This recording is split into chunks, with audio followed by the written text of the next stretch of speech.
اور 1801 میں مہاراجہ کا لقب اختیار کر کے لاہور دربار پر تخت نشین ہوا۔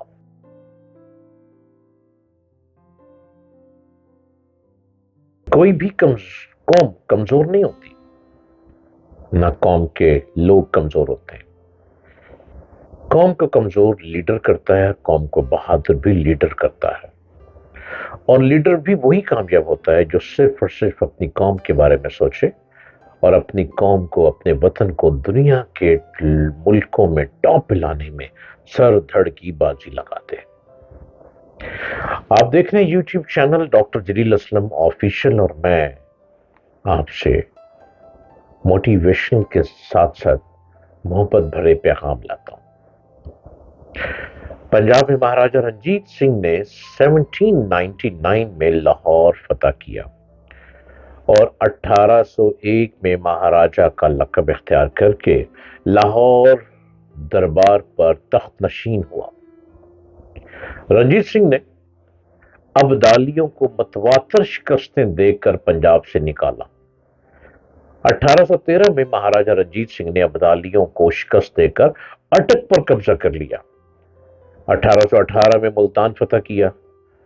اسی سال کشمیر کو ابدالیوں سے لیا۔ 1819 میں پشاور سے ابدالی گورنر دوست محمد خان نے مہاراجہ رنجیت سنگھ کو سالانہ خراج دے کر اس کی سلطنت کا حصہ بننے کا معاہدہ کیا، مگر کچھ عرصے بعد بغاوت کر دی۔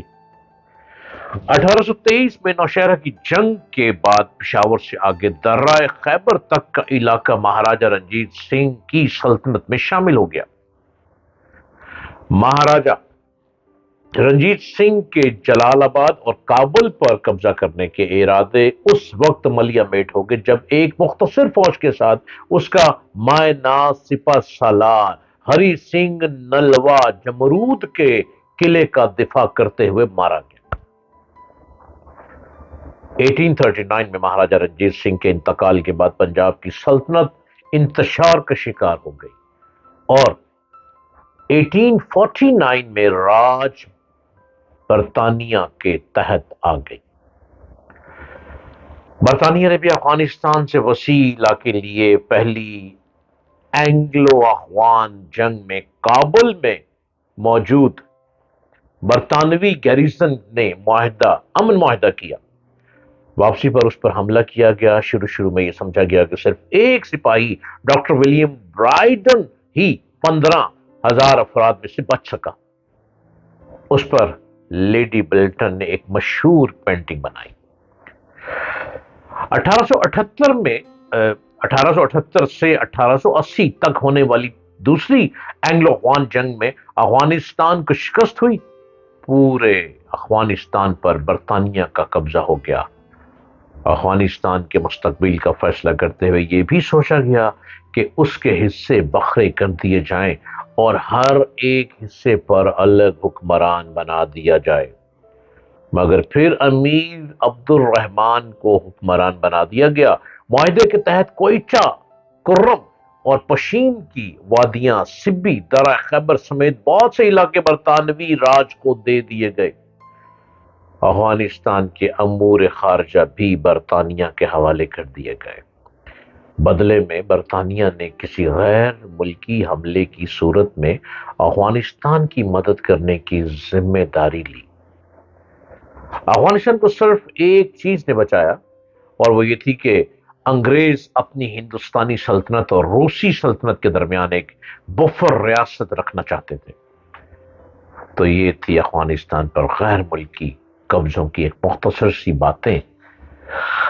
یہ بہت غیور قوم ہے، اور یہ بھی یاد رہے کہ نہ تو روسی افغانستان کو سوویت یونین کا حصہ بنانے کا ارادہ رکھتے تھے، اور نہ امریکہ اسے اپنی ریاست بنانا چاہتا تھا، اور نہ برطانوی اسے اپنے ہندوستان کا راج کا حصہ بنانا چاہتے تھے۔ جو لوگ اس مغالطے میں رہے، لیکن افغانی لوگ قربانی دیتے رہے اور اپنے وطن پر آنچ نہیں آنے دی۔ انہوں نے افغانستان میں بہت سے لوگوں نے اپنی جانیں دیں۔ امریکہ نے کوشش کر کے رشیا سے لڑوا دیا، اور یوں کبھی ٹوٹتا رہا، کبھی بنتا رہا،